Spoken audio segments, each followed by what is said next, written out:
Hello. No, I think so. No, I think so. I I, will rem- just check. I remember teaching S-MIME to you. We were, yes, sir, yes, sir, yes, sir. We have spoken Yes. about it. Yes. S-MIME. I think I have You been. mentioned about the differences also. And then Yeah. Radix 64, we were talking about. Yeah. Radix 64 alone is pending. We had done one problem also, but I wanted to share you a presentation on that. That I will do later. But what you have to understand here is for securing emails, there are two options. One is PGP and other one is SMIME. So generally nowadays SMIME is widely used because it can secure even your attachments. Okay. So these are the two major technologies, or I can say protocols, which are used to secure your emails what you send. And we have seen like how email is how you provide authentication, how do you provide confidentiality and integrity for your emails. In both PGP and SMIME, the same concept is used, but the only feature of SMIME is it provides security for attachments as well. And there are a couple of other differences. I have already told you that it is there in the slide. So that's all about email security. There is one more major topic pending in that chapter, that is IPsec. Is that clear? Internet Protocol Security, which I'm not going to discuss now because I would like to discuss about web security before discussing IPsec, because IPsec is not a single protocol. It's a framework, I can say.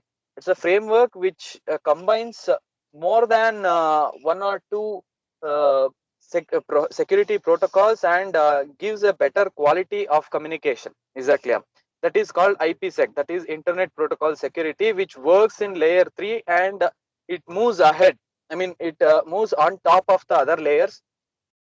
It provides security for transport layer and also application layer. Okay.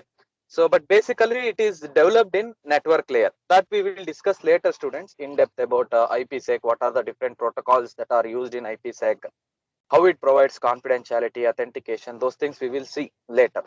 So now we'll start with the next chapter, that is web security. So what are the requirements of web security? The major protocol what we discuss here is SSL, secure socket layer. How what are the different layers that are there in SSL, where exactly SSL is placed, and in those layers what protocols are used. That is what we are going to discuss in this chapter. And after that we will discuss about secure electronic transaction. Secure electronic transaction is basically uh, uh, I can say when you try to buy something online, you will give your credit card credentials basically. So how the payment of credit from credit card happens and how it is made secure, so that there will be no malfunction in that. So that is secure electronic transaction. It is quite an interesting topic which we'll be studying in this chapter. That's the overview of this chapter. So let us start with the first basic thing, that is web security. So we'll start with the transport layer security. It's a small topic. In short, it is called as TLS, transport layer security. Three standardized schemes are becoming increasingly important as part of web applications, and the focus on security at the transport layer is secure socket layer, that is SSL, and the other one is transport layer security, that is TLS. Is that clear? Transport layer security. So to secure a transport layer, two major protocols, that is SSL and TLS, are used. And apart from that, we have HTTPS basically to secure your your application layer protocols. Then SSH. So, but here in this chapter, we are concentrating more towards SSL, secure socket layer. Okay. But finally, by end of this chapter, we will discuss the difference between SSL and TLS also. HTTPS, we are not going in depth because we have seen what is HTTP already in your previous semesters. Securing HTTP is by combining SSH to with HTTP is basically HTTPS. Okay, so web security considerations. What do you have to consider for securing your web communications? The web is very visible. Web browsers are complex software that hide many security flaws. Yes, web servers are easy to exploit. An attacker could gain access to data and system from server through the local client. Users are not aware of the risk. So location of threats, basically web servers, web browsers, and network traffic between browser and server. Yes, where exactly you may experience a threat or problem is in the servers or in your browser or in the traffic which is in between browser and server. That means the data which is in the medium. Okay, so how do you secure it? So web security threats, there are two different types of threats: passive attacks and active attacks, and where exactly it is made, the location of the threat. So what is the difference between passive and active attacks, students? Can anyone tell me?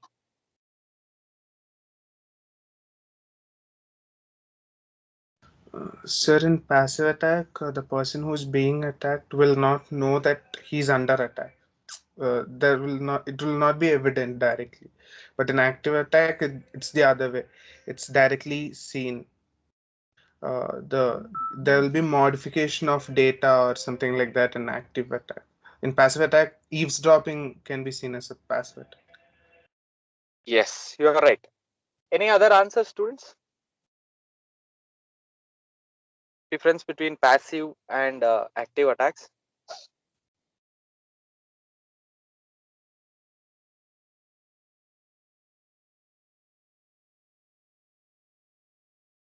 Anyone? Okay, basically, see, passive attacks, as your friend said, the the system which is being attacked will not have any clue of what the attack is and whether the attacker has done his job, what kind of information is compromised. There will be no clue at all. Whereas in active attack, it is not the case. You can easily detect that your system or your data is under attack. Okay, there are a couple of more other differences between active attack and passive attack. We will see that in the upcoming slides. Okay, so from this slide, it's an important slide. If you see the different, what do you mean by the comparison of threats on the web? So the threats for integrity, confidentiality, authentication, and denial of service. What might be the threats for integrity? Modification of the data, Trojan horse browser. Trojan horse means it's a kind of code. We can say it's a kind of virus only. So basically, that code will be running in your system without your knowledge, and when you run it without your knowledge, your system will be under attack. Okay, so modifications of memory, modifications of message traffic in the transit. All these are basically integrity means whatever you send, the same data is not received by the receiver. We all know that there will be some modifications in the data. So what are the consequences of threats to the integrity? Loss of information, compromise of machine, vulnerability to all other threats. Yes, these are the consequences of integrity. And what are the countermeasures for integrity? Cryptographic checksums. So you have to check whether the receiver, sender, whatever the sender has sent, the same data has been received it or not. What is the other countermeasure, students? We have studied that. If you remember, how do you prove integrity? We have discussed that, right? So that is one more countermeasure for this integrity threat. What is that? Can anyone tell me?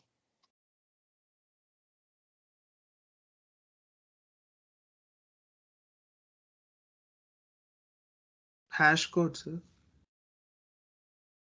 Yes, hash code.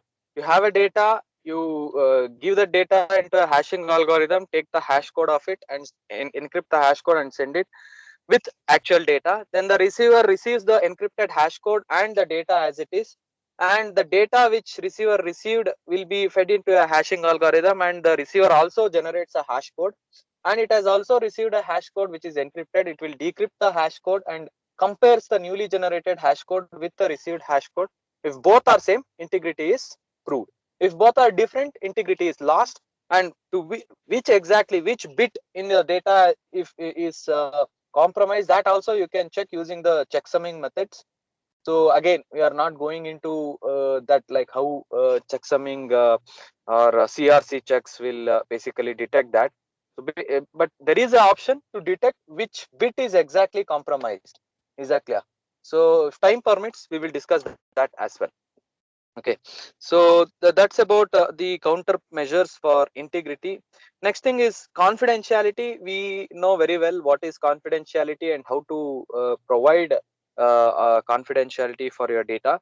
So eavesdropping on the net, what do you mean by confidentiality? Actually, somebody is not changing your data, but they are looking at your data. They are trying to understand what is there in your communication. Is that clear?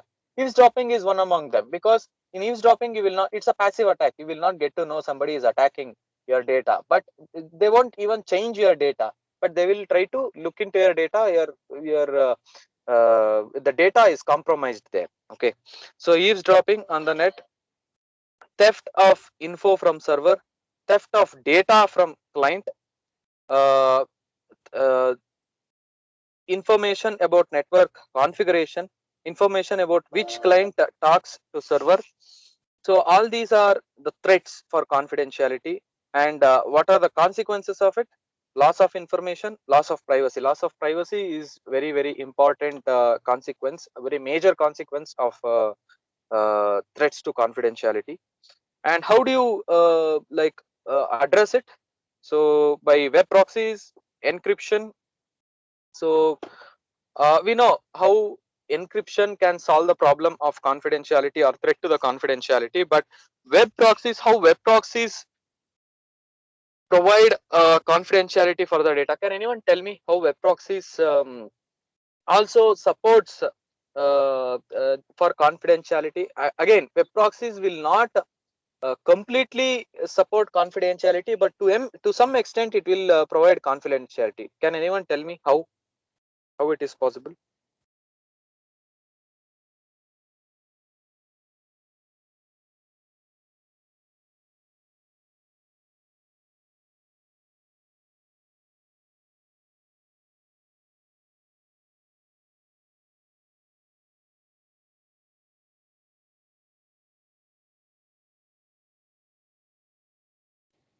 Nobody know it?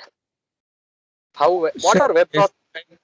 uh, is it like using another Google account? Like when we are browsing, we all our data will be stored, and it is known that this account has browsed the data. So using a proxy for the web uh, prevents that prevents the attacker from knowing who has used which data. Does does that work like that, sir? No, no, no, no. You are telling about something else. See, just a different question. What are proxy servers? Can anyone tell?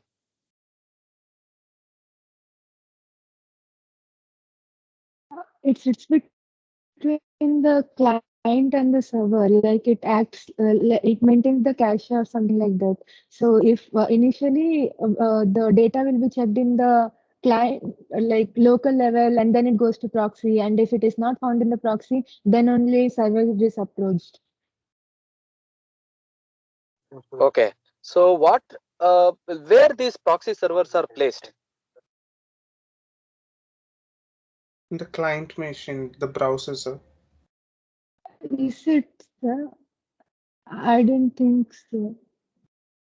It The is client has the. generally these proxy servers. See, your browser maintains a very limited amount of proxy in it, but when we say about big proxy servers, it will be located in your ISP, or if it is an organization or institution, generally it will be placed in the institutional organization network itself.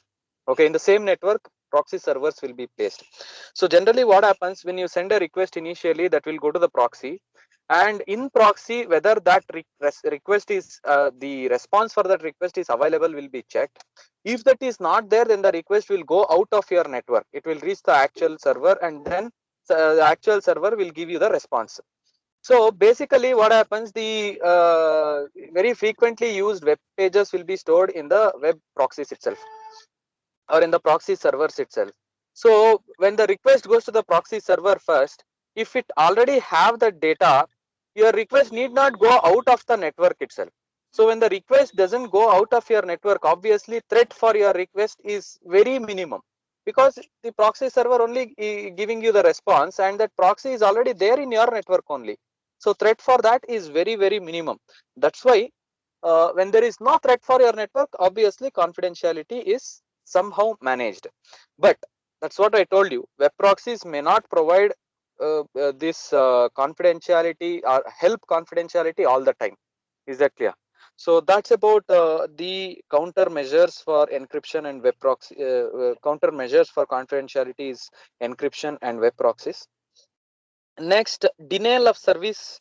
So we were using this word denial of service from long time, but let us see in depth now.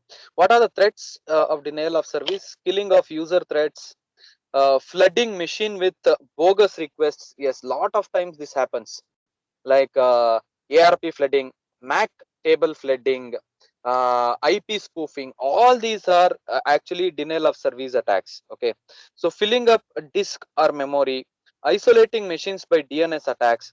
Basically, flooding your network or your system with lot of unnecessary bogus information or requests will consume lot of bandwidth, and it slows down your communication. That's actually denial of service attacks. What are the consequences? Disruptive, annoying, prevent user from getting work done.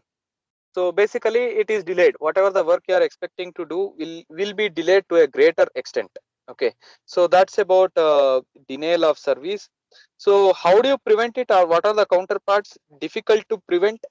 Yes, denial of service is quite difficult to prevent, because somebody who is authorized to access your network or who is authorized user only will be actually doing all this work, denial of service attacks. So it's not that it is impossible to prevent, but it is quite difficult. There are many tools to prevent denial of service attacks. Like you can write access control lists to avoid the denial of service attacks.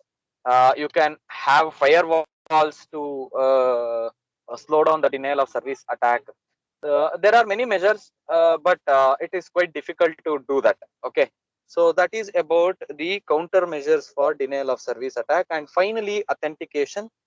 So we all know what is authentication. So impersonation of legitimate user. Yes, authentication means if A is sending the data, when somebody compromises with the authentication, what happens? B acts as A and sends the request, but we will think that it is from A which we are getting the request. So data forgery. Yes, data forgery.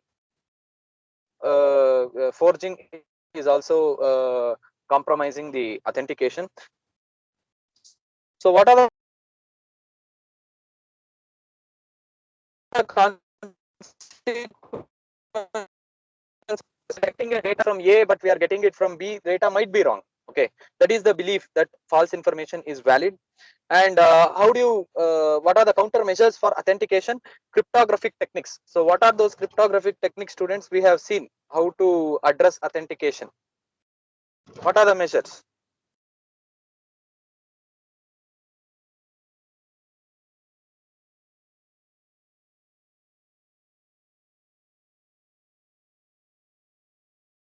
We have seen, right? We have discussed how to provide authentication for your data. What is the major parts? Just a single word.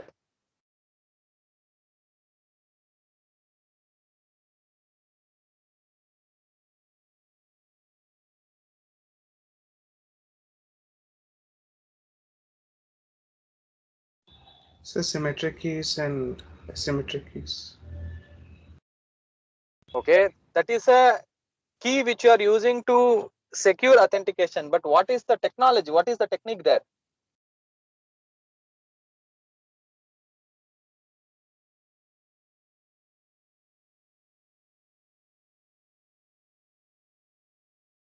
Digital signatures.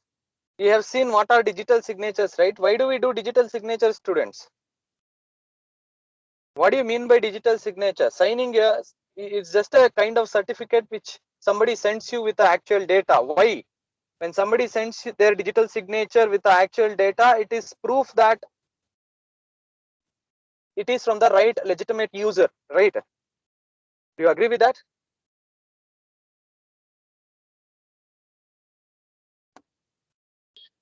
Yes, sir. Yes, sir. So you should know that why we use digital signatures, why do we use hashing. You said hashing used for integrity. Yes, similarly digital signatures are used for authentication, right? So you should be like you should understand those things very clearly. So that's about that's the table. So this table is very important, students. You should know the contents of this table very clearly.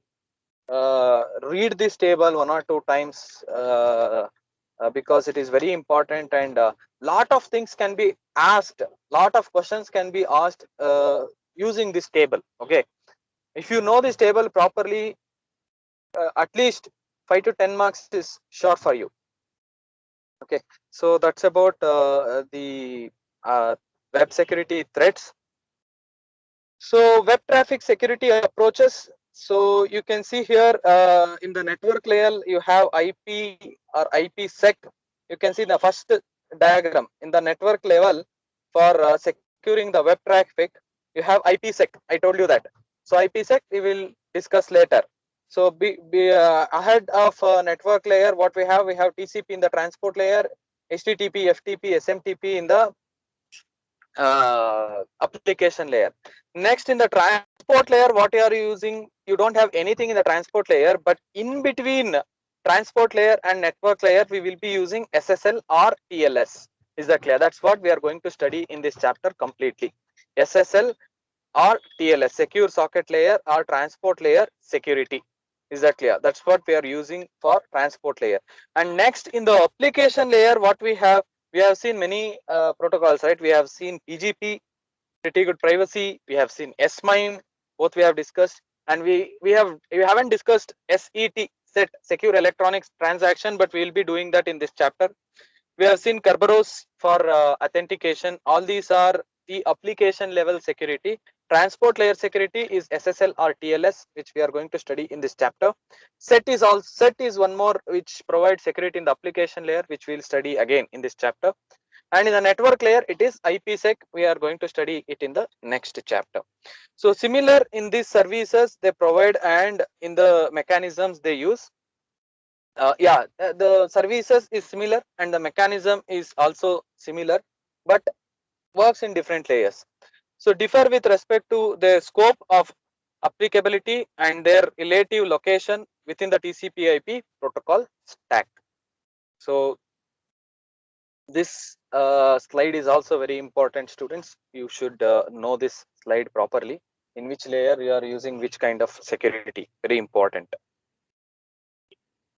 Two implementation choices of SSL and TLS as a complete generic underlying protocol suite which is transparent to applications. Alternatively, SSL can be embedded in specific packages, Netscape and MS Explorer browsers equipped with SSL. So SSL is not specifically designed for OSI layer. That means it is generally in OSI layer where SSL is placed, it is placed in between application layer and transport layer. It's a kind of door between application and transport layer. Okay, but it is not confined only for that option. You can use it in Netscape and many other MS Explorer browsers also. SSL and TLS. SSL was originated by Netscape. TLS working group was formed within IETF, Internet Engineering Task Force. IETF is a standard, Internet Engineering Task Force. First version of TLS can be viewed as SSL v3.1. Here we discuss about SSL v3. So next thing is SSL architecture. So to discuss SSL architecture, it is quite an important chapter. So I feel even there are more students, that will be better. If there are only 24 students till now, I think we will stop here, students. We will not go ahead with Ssl architecture. I will do that in the next class, because it's quite an important one. At least 10-15 more students you are there in the next class, it would be better. Okay, we'll stop here now. Thursday we will have the quiz one. As I said you, the first chapter is there for the quiz one. Okay, I haven't shared the slides still. I will do that today. So please inform in the class to be available on Thursday. You can discuss the timing and let me know. Any time is okay for me on Thursday. We have a class. Even in the class also we can take up the quiz. If others have any interviews to attend during the class hours, we can decide a time later, and we can do that. Just let me know if people discuss and let me know. So hope it is clear. We will stop here.